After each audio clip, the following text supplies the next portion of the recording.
নক্ষত্র কিন্তু আমাদের লাইফে একটা খুব বড় রকম ইম্প্যাক্ট ফেলে। নক্ষত্রের দ্বারা কিন্তু আমরা যে কোনো মানুষের ক্যারেক্টারকে খুব ভালো করে জাজ করতে পারি। আপনি নিজেও কিন্তু আপনার জীবনের যে ইনক্লিনেশন বা আপনার প্রফেশন বা কোন দিকে আপনার মন আপনাকে নিয়ে যাচ্ছে, এটা কিন্তু নক্ষত্রের দ্বারা খুব ভালো করে জাজ করা যায়। দেখুন, রাশি আমরা যখন দেখি, মেষ রাশি বলুন, বৃষ রাশি বলুন, মিথুন রাশি বলুন, রাশি দেখে কিন্তু আমরা প্রত্যেকটা মানুষের একটা ক্যারেক্টার সম্বন্ধে ওভারভিউ ধারণা করে নিতে পারি। প্রত্যেকটা রাশির লোকের ক্যারেক্টার কিন্তু ডিফার করে। কিন্তু আমরা যদি আরও ন্যারো ডাউন করতে চাই, আরও ভিতরে ঢুকতে চাই, প্রত্যেকটা মেষ রাশির লোক কিন্তু একরকম হয় না, প্রত্যেকটা বৃষ রাশির লোকও একরকম হয় না। তো এই যে রাশি থাকে, রাশির মাপ হচ্ছে 30 ডিগ্রি। রাশিকে যদি আমরা আরও তার ইন্টেরিয়ারে ঢুকি, তাহলে প্রত্যেকটা রাশির মধ্যে আমরা 3টে করে নক্ষত্র পাই।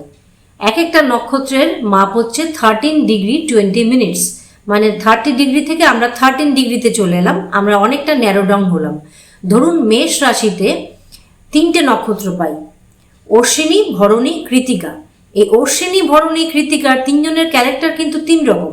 ফলে মেষ রাশির লোক যে অশ্বিনী পেয়েছে তার ক্যারেক্টার একরকম, যে ভরণী পেয়েছে তার ক্যারেক্টার একরকম, যে কৃতিকা পেয়েছে তার ক্যারেক্টার একরকম। ফলে এই মেষ রাশির মধ্যে কিন্তু আমরা 3 জনকে ডিফারেন্সিয়েট করে ফেললাম। এবার আসছি আমরা পদে। পদ হচ্ছে এক একটা নক্ষত্রের আবার 4টে করে পা, মনে করুন 4টে পা। ফলে তার মাপ হচ্ছে 3 ডিগ্রি 20 মিনিটস, মানে এটা আমরা কিন্তু একদম লাস্ট স্টেজে চলে গেলাম, মানে আমরা একদম পুরো পিওর একটা স্টেজে চলে যাচ্ছি। 30 ডিগ্রি থেকে 13 ডিগ্রি 20 মিনিটস, 13 ডিগ্রি 20 মিনিটস থেকে 3 ডিগ্রি 20 মিনিটসে চলে এলাম, মানে আমরা আরও ইন্টেরিয়ার লেয়ারে চলে গেলাম। তো প্রত্যেকটা নক্ষত্রের মধ্যে আমরা 4টে করে পদ পাচ্ছি, এবং এই 4টে পদ হলো আমাদের জীবনের 4টে পিলার। কি পিলার? 1 নম্বর পদ হলো আমাদের ধর্ম, 2 নম্বর পদ হলো আমাদের অর্থ, 3 নম্বর পদ হলো আমাদের কাম, এবং 4 নম্বর পদ হলো আমাদের মোক্ষ। ধর্ম, অর্থ, কাম, মোক্ষ, এই 4টে পিলারের উপর কিন্তু আমাদের নক্ষত্র দাঁড়িয়ে আছে, এবং এই নক্ষত্রের উপর দাঁড়িয়ে আছে আমাদের রাশি, এবং তার উপরে দাঁড়িয়ে আছে আমাদের পুরো মেন্টালিটি, আমাদের ক্যারেক্টার। এখন আপনি কি করে বুঝবেন? অতটা যারা অ্যাস্ট্রোলজি বোঝেন না তারা কি করে বুঝবেন? যে কোনো অ্যাস্ট্রোলজিক্যাল অ্যাপ যদি আপনি ওপেন করেন, অথবা মোবাইল অ্যাস্ট্রোলজিক্যাল অ্যাপ যদি ওপেন করেন, তাহলে একটা এরকম ইন্টারফেস দেখতে পাবেন। তাহলে একটা এরকম এই ধরনের একটা ইন্টারফেস দেখতে পারবেন, যেখানে লেখা থাকবে প্ল্যানেট, তার ডিগ্রি, তার নক্ষত্র, এবং তার পাশে লেখা আছে পদ। দেখুন, তার পাশে লেখা আছে পদ। আপনি মুনের লাইনটাকে নেবেন, শুধু মুনের, আপনি মুনটাকে নেবেন, দেখবেন মুন কোন নক্ষত্রের মধ্যে আছে, এবং নক্ষত্রের পাশে কোন পদ লেখা আছে, 1 না 2 না 3 না 4। এই 4টের মধ্যে যে কোনো একটা নাম্বার আপনার লেখা থাকবে। আপনার অন্য কোনো প্ল্যানেট দেখার দরকার নেই, শুধু মুনকেই দেখবেন। এই জন্য মুনকে দেখবেন, মুন হচ্ছে আমাদের আত্মা, আমাদের মন, আমাদের পুরো মানসিকতা।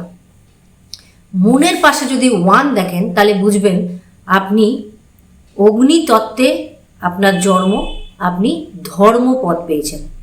ধর্মপদ যারা পায় বা অগ্নিতত্ত্ব লেয়ারে যারা যায়, তারা কি হয়, তাদের মধ্যে একটা অসম্ভব রকম সততা থাকে। ধর্ম ট্রাইন মানে অসম্ভব রকম সৎ, এই ব্যাপারে কোনো সন্দেহই নেই।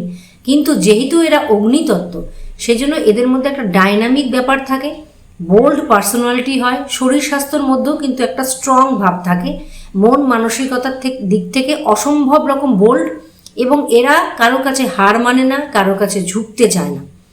মনের দিক থেকে সৎ, কিন্তু মুখের এক্সপ্রেশন বা ওয়ে অফ টকিংয়ের মধ্যে কিন্তু অনেকটা উগ্রতা থাকে, যার জন্য এদেরকে লোকে কিন্তু খুব একটা সুনজরে দেখে না, একটু ভুলই বোঝে। কিন্তু বেসিক্যালি কিন্তু এদের কথা এবং কাজ একই রকম, ম্যানিপুলেশন এদের মধ্যে থাকে না। ফলে এরা লোকের দ্বারা মিসআন্ডারস্টুড হয়, কিন্তু বেসিক্যালি এরা কিন্তু খুবই সৎ মনের মানুষ হয়। এবং সাকসেস পেতে এদের জীবনে একটুখানি স্ট্রাগল করতে হয়, এই জন্যই, কারণ এরা ঝুঁকতে চায় না, এবং কোনো রকম অয়েলিং বা লোককে ধরে করে নিজের মানে কার্যসিদ্ধি করা, এই ধরনের জিনিস এদের মধ্যে থাকে না। এরা একদম স্ট্রেট ফরওয়ার্ড এবং সোজা রাস্তায় চলে। নেক্সট যদি দেখেন যে মুনের পাশে, নক্ষত্রের পাশে লেখা আছে 2, তাহলে হচ্ছে আপনি পেলেন অর্থ ট্রাইন। আপনার মন, এবং এটা হচ্ছে পৃথিবী তত্ত্ব বা আর্থ এলিমেন্ট। এই ধরনের ব্যক্তিত্বরা খুব স্টেবল মাইন্ডেড হয়, খুব বেশি নড়াচড়া, জীবনের সাংঘাতিক রকম চেঞ্জেস এরা পছন্দ করে না। অবশ্যই এরা ফাইন্যান্সিয়াল স্টেবিলিটির দিকে একটা নজর থাকে, নিজের সেভিংসের দিকে নজর থাকে, এবং ভীষণভাবে প্র্যাকটিক্যাল হয়। এবং এরা মুভমেন্টকে খুব একটা বেশি জীবনে মেনে নিতে পারে না।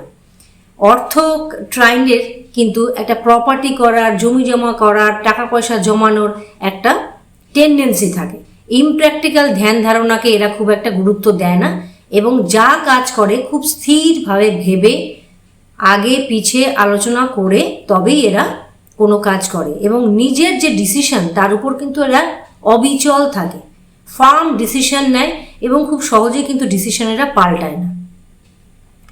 3 নম্বর পদ যদি আপনি পান মুনের, সেটা হচ্ছে বায়ুতত্ত্ব বা কাম ট্রাইন। এদের মধ্যে অসম্ভব রকম ডিপ্লোম্যাটিক বুদ্ধি থাকে, খুব সুন্দর কমিউনিকেশন ক্যাপাসিটি থাকে, লোকের সঙ্গে মেলামেশা করার ক্যাপাসিটি থাকে, এবং চারিদিকে সব রকম লেভেলের মধ্যে কিন্তু এরা নিজেদেরকে মিলিয়ে দিতে পারে।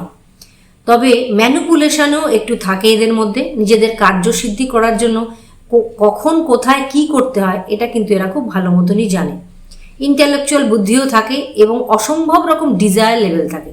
জীবনের উচ্চাকাঙ্ক্ষা অসম্ভব, অনেক উপরে উঠতে হবে, তার জন্য যে কোনো রকম রাস্তাও কিন্তু এরা নিতে পারে। এবং এরা বুদ্ধিমান অবশ্যই হয়, তবে যুগোপযোগীও হয়। লাস্ট আমরা আসছি, যদি মুনের পাশে থাকে 4, তাহলে পাচ্ছেন আপনি মোক্ষ ট্রাইন বা জল তত্ত্ব বা ওয়াটারি এলিমেন্ট। এদের মধ্যে ইমোশন লেভেলটা খুব বেশি কাজ করে, এবং সততা তো অসম্ভব রকম থাকে, এবং এরা নিজেদের জীবনের মধ্যে একটা স্যাক্রিফাইস করার একটা টেন্ডেন্সি থাকে।